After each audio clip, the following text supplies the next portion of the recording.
I swear to God. The Christians butchered every Muslim within the walls when they took this city. I am not those men. I am Salahuddin. Bismillahirrahmanirrahim. Assalamualaikum warahmatullahi wabarakatuh. Bapak, Ibu, Saudara yang dirahmati Allah, jumpa lagi dengan saya Tuti, masih dalam serial Dengan Sejarah Kita Belajar Hidup Lebih Baik. Kali ini kita berbicara tentang Sultan Salahuddin Al-Ayyubi, pahlawan berhati mulia. Nama Salahuddin Al-Ayyubi merupakan sosok pahlawan perang yang menjunjung tinggi agama Islam dan mempunyai kepribadian yang baik serta menjadi inspirasi bagi anak milenial zaman sekarang. Salahuddin Al-Ayyubi dilahirkan di Tikrit pada tahun 532 Hijriah atau tahun 1137 Masehi.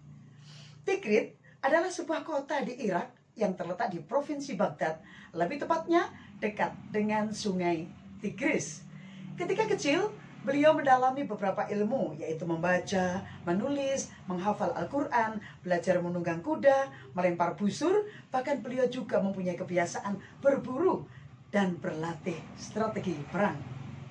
Ketika tumbuh besar, beliau diangkat oleh Nuruddin Mahmud yang merupakan Sultan Daulah Fatimiyah untuk menjadi menteri. Pada saat itu beliau berhasil menguasai Mesir, Kairo, dan Iskandariyah sebab keberanian dan keperwiraan yang dimilikinya. Setelah kematian Daulah Fatimiyah, beliau diangkat menjadi sultan penguasa beberapa kota di Arab. Kemudian beliau memperluas wilayahnya dengan menaklukkan Nubia, Yaman, dan Hijaz. Setelah semuanya selesai, beliau menangani pasukan Nasrani yang ingin melawan pasukan Muslim sebab tidak terimanya atas kemenangan pasukan Muslim pada pertempuran Hattin yang terjadi pada tahun 583 Hijriah. Pasukan Nasrani terperangkap dalam strategi perang yang dibuat oleh Salahuddin. Beliau mengepung pasukan Nasrani yang sedang perjalanan ke Sumur Hattin untuk mencari air. Pada saat itu cuaca sangat panas dan semua hewan yang mereka tunggangi merasa lemas dan kehausan. Ketika waktu sudah mulai gelap, pasukan Nasrani membuat tenda yang bertempat di lereng Gunung Hattin. Salahuddin mengetahui keberadaan pasukan Nasrani. Kemudian beliau memberi kabar kepada pasukan Muslim yang berada di Mesir, Syam, dan Al-Jazirah untuk bersiap-siap menuju Hattin untuk memerangi pasukan Nasrani. Perang Salib ketiga merupakan perang yang dilakukan oleh pasukan Muslim dan pasukan Nasrani untuk memperebutkan kekuasaan Yerusalem. Yerusalem sangatlah berharga bagi kaum Nasrani sebab Yesus terlahir di Bethlehem dan mereka jadikan tempat itu sebagai tempat yang suci. Bapak, Ibu, Saudara yang dirahmati Allah, pada saat itu pasukan Nasrani dipimpin oleh Raja Richard the Lionheart yang berasal dari Inggris, Raja Philip II dari Prancis, dan Raja Frederick I dari Kekaisaran Roma. Sedangkan pasukan Muslim dipimpin oleh Salahuddin Al-Ayyubi. Pertempuran ini terjadi pada tahun 1189 sampai 1192 Masehi.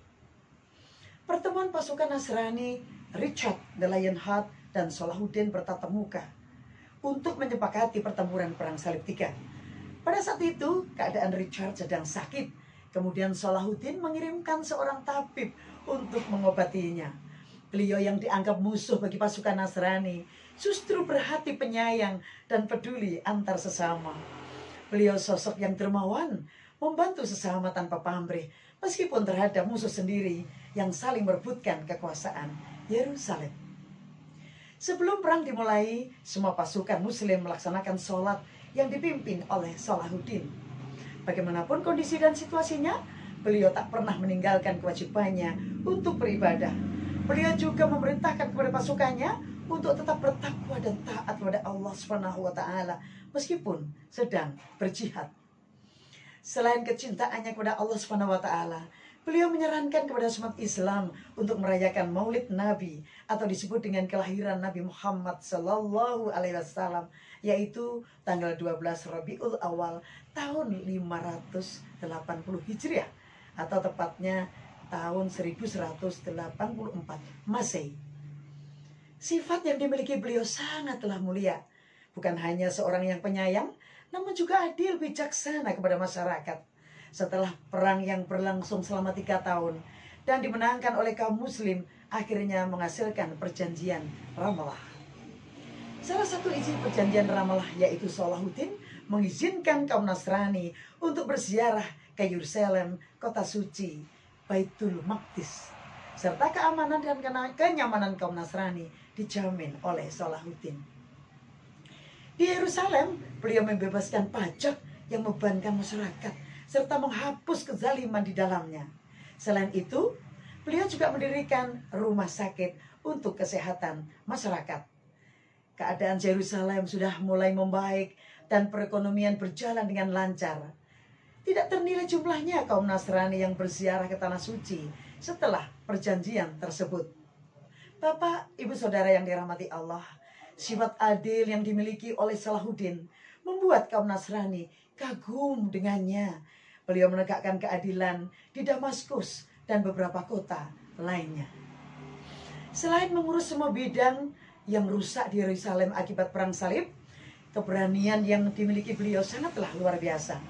Beliau mengubah kaidah-kaidah yang ada di Mesir menjadi kaidah Ahlus Sunnah wal Jamaah. Selain itu, beliau juga membangun madrasah-madrasah untuk mereka menimba ilmu.